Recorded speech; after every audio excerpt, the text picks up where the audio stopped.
Hey everyone, and welcome back to The Explainer. I am so thrilled you're here today because wow, do we have a fascinating modern story to unpack.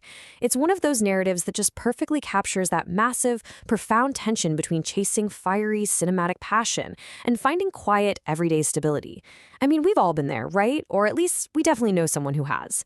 Standing at that crossroads of a perfectly good, stable life and just wondering, is there something more thrilling just over the horizon? So today, we're going to break down this incredibly poignant piece of writing from our sources that explores exactly what happens when you choose the thrill over the comfort. It is literally a masterclass in modern storytelling. Was I scared of settling, or did I torch something real? Wow, just let that sink in for a second.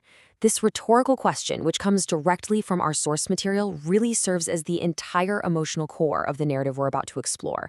It perfectly frames that universal fear of missing out, FOMO, but it turns it completely on its head.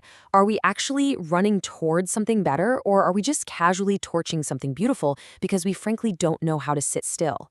Keep that question in the back of your mind as we go through today's explainer. All right, let's jump right in. Part 1, the comfort trap. Okay, let's dive into this. Picture our protagonist. He'd been in a relationship for almost 3 years, and on the surface, things were perfectly comfortable. We're talking about those quiet, cozy routines of daily life. She makes the pour-over coffee in the morning. They split chores without even having to speak about it. He does the dishes, she does the laundry, and they watch reruns of The Office together.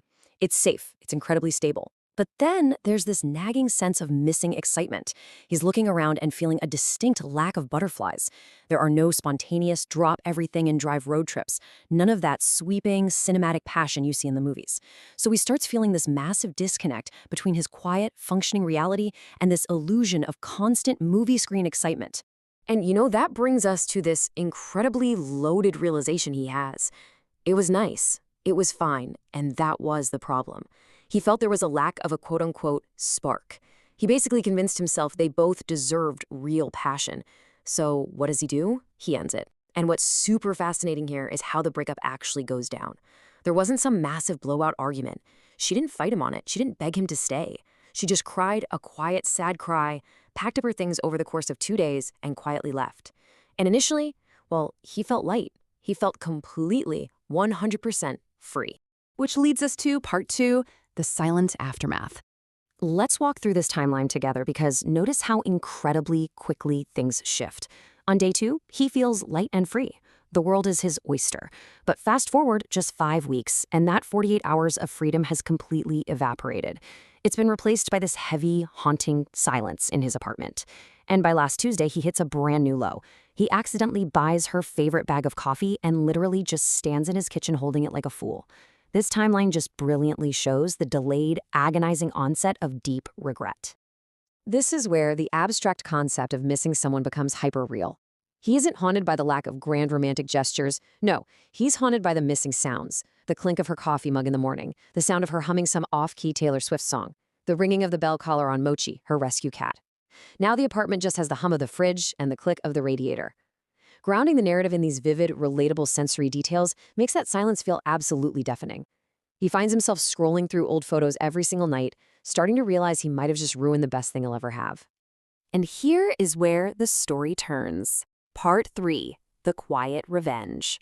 So he's scrolling and he sees a post on Instagram. A friend tagged his ex in a story with the caption, "My girl curating her first solo show," with a little black heart.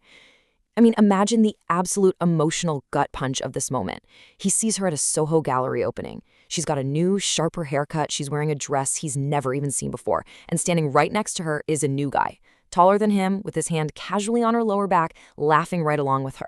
She isn't just surviving this breakup, she's completely thriving in a world he never even bothered to pay attention to. And this brilliantly illustrates the massive gap between his past perception of her and her undeniable present reality.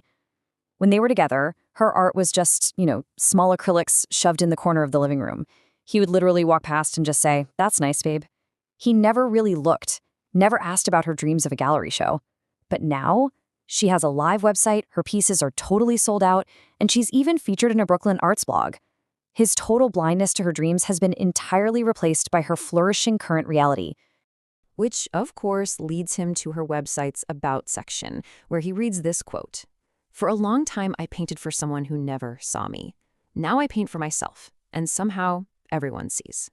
Man, let the weight of those words sink in for a second, because that is the ultimate form of revenge. It's not malicious. She didn't plot his downfall. She just went out and lived her life better, fuller, and brighter without him. Her absolute indifference to him, coupled with her spectacular success, is just a devastating realization for our protagonist. That new guy in the photo? He sees her. Our protagonist never did. Let's step back and analyze this for a second. Part 4. The Anatomy of Revenge.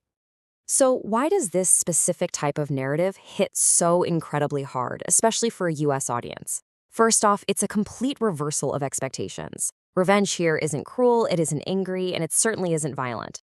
It's just success and indifference, which, let's be honest, is arguably the most American kind of revenge out there. Think of the ending of The Social Network or the themes in Taylor Swift's The Last Great American Dynasty.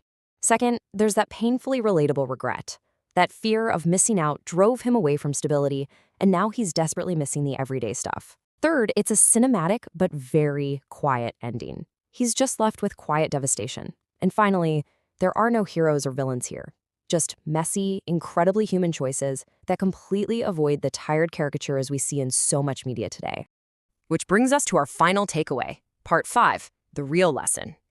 It all comes down to this absolutely crushing realization from our protagonist. I was the boring one, not the relationship. He genuinely thought he was breaking up for the right reasons, to chase excitement and passion, but in reality, he was actually just running away from stillness.